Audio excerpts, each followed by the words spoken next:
अब हम आपको एक अजूबा दिखाते हैं। दरअसल नगर परिषद कटंगी ने तालाब के भीतर एक बोर्ड लगाया है जिस पर लिखा है यह नजुल तालाब है, वार्ड क्रमांक 14।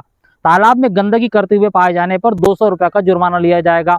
आदेशानुसार मुख्य नगर पालिका अधिकारी और ठीक तालाब के भीतर में यहाँ पर जो है नगर परिषद ने कचरा पेटी लगा कर रखी है। मतलब नगर परिषद खुद लोगों को यह आमंत्रण कर रही है, मतलब कि यहाँ आइए और यहाँ पर गीला और सूखा कचरा डालिए। शहर का ऐतिहासिक और विशाल बड़ा तालाब, जो कभी नगर की पहचान और जल स्रोत का मुख्य आधार माना जाता था, आज अतिक्रमण की चपेट में आकर अपनी अस्मिता खोता जा रहा है। तालाब की स्थिति इतनी खराब हो चुकी है कि 2 दिशाओं में इसकी पार ही गायब हो गई है। प्रशासनिक लापरवाही, राजनीतिक संरक्षण और रसूखदारों की मनमानी ने इस तालाब को संकट में डाल दिया है। शनिवार को बालाघाट कलेक्टर मृणाल मीणा के द्वारा इस तालाब का निरीक्षण किया जाना तय बताया गया है। ऐसे में बड़ा सवाल यह है कि क्या तालाब की सूरत बदलेगी? क्या तालाब को बचाने के लिए कोई ठोस पहल होगी या फिर हर बार की तरह इस बार भी केवल दिखावा होगा?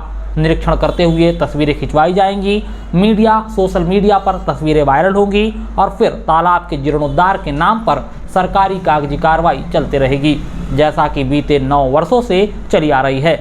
दरअसल इस तालाब के सौंदर्यीकरण और सुदृढ़ीकरण के लिए तत्कालीन विधायक के.डी. देशमुख ने राज्य सरकार से नगर परिषद को तकरीबन 2 करोड़ रुपए की राशि दिलवाई थी। यह राशि आज तक खर्च नहीं हो पाई है। मुख्य नगरपालिका अधिकारी राधेश्याम चौधरी ने बताया कि कलेक्टर शनिवार को कटंगी में विकासखंड स्तरीय बैठक लेने के लिए आ रहे हैं। इस दौरान वह शहर के बड़े तालाब का निरीक्षण करेंगे, जिसके चलते बड़े तालाब के सामने की सफाई करवाई गई है। शहर का बड़ा तालाब है। दरअसल इस तालाब का निरीक्षण करने के लिए बालाघाट कलेक्टर मृणाल मीणा शनिवार को कटंगी आ रहे हैं। कलेक्टर यहां पर विकासखंड स्तरीय अधिकारियों की बैठक लेंगे और इसके पहले या बाद में इस तालाब का निरीक्षण कर सकते हैं। हम आपको बता दें कि वर्ष 2017-18 के बीच इस तालाब के जीर्णोद्धार और सौंदर्यीकरण के लिए तत्कालीन विधायक के.डी. देशमुख के द्वारा 2 करोड़ रुपए की राशि राज्य सरकार से नगर परिषद को दिलवाई गई थी। लेकिन नगर परिषद के अधिकारियों और जनप्रतिनिधियों की घोर लापरवाही की वजह से बीते वर्षों में इस तालाब का सौंदर्यीकरण नहीं हो पाया। अभी हाल ही में जो विधायक हैं गौरव सिपार्दी, वो भी इस तालाब के सौंदर्यीकरण के लिए प्रयासरत हैं, लेकिन उनका यह कहना है कि 2 करोड़ रुपए की राशि से यह कार्य संभव नहीं है। ऐसे में वह राज्य सरकार से बड़ी राशि लाने के लिए प्रयासरत हैं। बड़ा तालाब वर्षों से अतिक्रमण और उपेक्षा का शिकार है। इस तालाब को बचाने और इसके सौंदर्यीकरण के लिए कई बार राजनीतिक नेताओं ने बड़े बड़े वादे किए, लेकिन धरातल पर काम आज तक नहीं दिखा। वर्तमान विधायक गौरव सिपार्दी बार बार यह दावा करते हैं कि वे राज्य सरकार से तालाब के जीर्णोद्धार और सौंदर्यीकरण के लिए बड़ी राशि लाने का प्रयास कर रहे हैं। उनके भाषणों और बैठकों में तालाब को शहर की पहचान बताते हुए इसे संवारने की बात कही जाती है, मगर अब तक के कार्यकाल में वह तालाब के लिए 1 रुपए की राशि भी राज्य सरकार से नहीं ला पाए हैं। वर्ष 2017-18 में तत्कालीन विधायक के.डी. देशमुख के प्रयासों से मिली 2 करोड़ रुपए की राशि भी वह अपने मन मुताबिक तालाब के कार्य में खर्च करवाना चाह रहे हैं। विधायक गौरव सिपार्दी तालाब के नाम पर केवल जनता को हसीन सपने दिखा रहे हैं। इधर नगर परिषद के अफसरों के द्वारा बरती गई लापरवाही का अंदाजा आप इस बात से लगा सकते हैं कि तालाब की पार पर प्रधानमंत्री आवास योजना यानी PM आवास के मकान बन गए हैं। यह निर्माण सीधे तौर पर राष्ट्रीय हरित प्राधिकरण यानी NGT के नियमों की अवहेलना है, क्योंकि किसी भी जल स्रोत की पार और कैचमेंट एरिया में स्थायी निर्माण करना प्रतिबंधित है। बावजूद इसके PM आवास आवंटित कर दिए गए।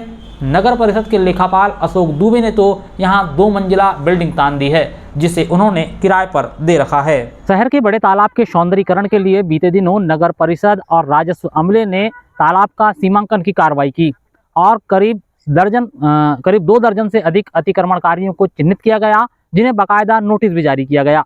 लेकिन आज तक प्रशासनिक अधिकारी अतिक्रमण हटाने की कार्रवाई शुरू नहीं कर पाए हैं। वर्तमान शासकीय अभिलेखों में कटंगी का बड़ा तालाब लगभग 38.07 एकड़ क्षेत्र में फैला हुआ है, मगर इस तालाब में वर्षों से मत्स्य पालन और सिंघाड़ा उत्पादन करने वाले किसानों का दावा है कि तालाब करीब 56 एकड़ में फैला हुआ था। रसूखदारों ने अतिक्रमण कर तालाब की पार को समाप्त कर बड़े बड़े आलीशान मकान बना लिए। दिलचस्प बात यह है कि तालाब की पार 2 दिशाओं में पूरी तरह से गायब हो चुकी है। तालाब की स्थिति लगातार बिगड़ती जा रही है और प्रशासन अधिकारियों से लेकर जनप्रतिनिधियों ने अपनी आंखें बंद कर ली है। घटिया राजनीति, वोट बैंक की राजनीति के चलते कोई भी पार्षद, नगर परिषद अध्यक्ष और विधायक तालाब को अतिक्रमण मुक्त कराने की दिशा में आज तक कोई बड़ी पहल नहीं कर पाए हैं। गरीबों के अस्थायी अतिक्रमण लगातार हटाते गए, लेकिन बड़े बड़े पक्के निर्माण जस के तस हैं। हम आपको बता दें कि यह तालाब जल संसाधन विभाग के अधीन था। वर्ष 2011 में पहली बार विभाग ने तालाब का अतिक्रमण हटाने के लिए सीमांकन की कार्रवाई करवाई। सीमांकन के बाद तालाब की सीमा चिन्हित की गई और तत्कालीन एसडीएम बसंत तिवारी की निगरानी में अतिक्रमण हटाने की कार्रवाई की गई। 2 दिनों तक चली इस कार्रवाई में केवल चुनिंदा पक्के अतिक्रमण भी हटाए गए। फिर यह कार्रवाई अचानक से बंद हो गई। तब जनचर्चा थी कि रसूखदारों से एसडीएम ने मोटा पैसा लेकर कार्रवाई को रोक दिया। हालांकि इस कार्रवाई से यह सुनिश्चित हो गया कि तालाब की हद कहां तक है। अब विगत वर्ष 2024 में पुनः तालाब के सीमांकन की कार्रवाई की गई और अतिक्रमण को चिन्हित किया गया।